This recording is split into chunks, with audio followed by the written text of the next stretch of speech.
সম্মানিত সকলবৃন্দ, আসসালামু আলাইকুম। অবশেষে জানুয়ারি মাসের বেতন নিয়ে সুখবর পেতে যাচ্ছে বেসরকারি মাধ্যমিক বিদ্যালয়ের ৩.৫ লক্ষ শিক্ষক কর্মচারী।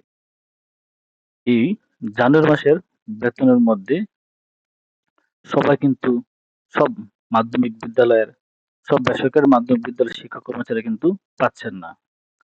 এখানে জানুয়ারি মাসের সবার মধ্যে যাদের ভুল আছে, যাদের বেশি পরিমাণ জন্ম তারিখ, জন্ম সনদ এগুলোর মধ্যে ভুল আছে তাদের ছাড়া বাকি সবাই পাবেন। এখানে নোটিশে বলা হয়েছে অবশেষে জানুয়ারি মাসের বেতন পেতে যাচ্ছেন বেসরকারি এমপিভুক্ত শিক্ষা প্রতিষ্ঠানে কর্মরত শিক্ষক কর্মচারীরা। শিক্ষা মন্ত্রণালয়ের বাজেট শাখা থেকে তাদের জানুয়ারি মাসের বেতন ছাড়ের অনুমোদন দেওয়া হয়েছে।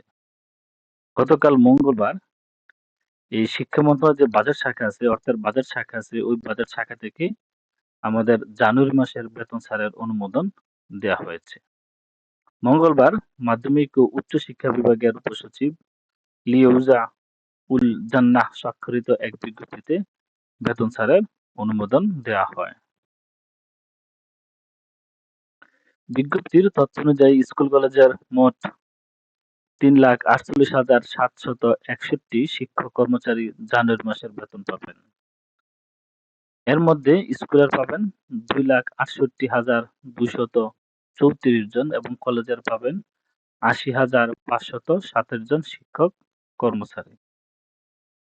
এখানে বলা হয়েছে বেসরকারি শিক্ষা প্রতিষ্ঠানসমূহের স্কুল কলেজ মিলিয়ে এমপিভুক্ত শিক্ষক কর্মচারীদের জানুয়ারি আংশিক লট ১ মূল বেতন এর ৬% অবসর ভাতা তহবিলের চাঁদা বাবদ কর্তনকৃত ৪৮,৩০,৫৬,৫৬০ টাকা ইএফটির মাধ্যমে ছাড়া হয়েছে। অর্থাৎ এই নোটিশের সাথে বলা হয়েছে যে যারা মূল বেতনের ৬% অবসর ভাতা তহবিলে তাদের ৪৮,৩০,৫৬,৫০৭ টাকা ৫০৭ টাকা ইউপির মাধ্যমে ছাড় হয়েছে। আর মূল বেতনের যে ৪% আমাদের কাছ থেকে কেটে নেয় কল্যাণ ট্রাস্টে, ওইটা চাঁদা বাবদ ৩২,২০,৬৫,৮৩৮ টাকা ইউপির মাধ্যমে ছাড় হয়েছে। এবং বেতন ও ভাতাদির সরকারি অংশ বাবদ ৮৪৩,৩২,৪৩,৯৯০ টাকা ইএফটির মাধ্যমে দেওয়ার জন্য মঞ্জুর করা হয়েছে।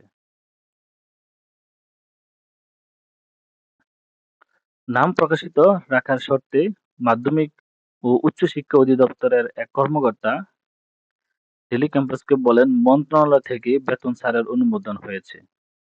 অনুমোদন হওয়ার পর এখন যাবে চিফ অ্যাকাউন্টস অফিসারের কার্যালয়ে। সেখান থেকে বাংলাদেশ ব্যাংকের মাধ্যমে শিক্ষক কর্মচারীদের বেতন ছাড় হবে।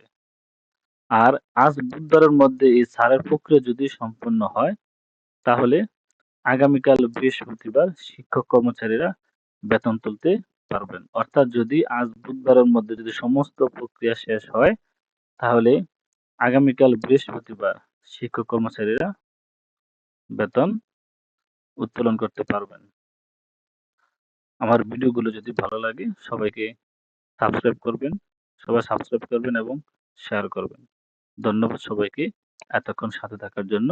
আসসালামু আলাইকুম।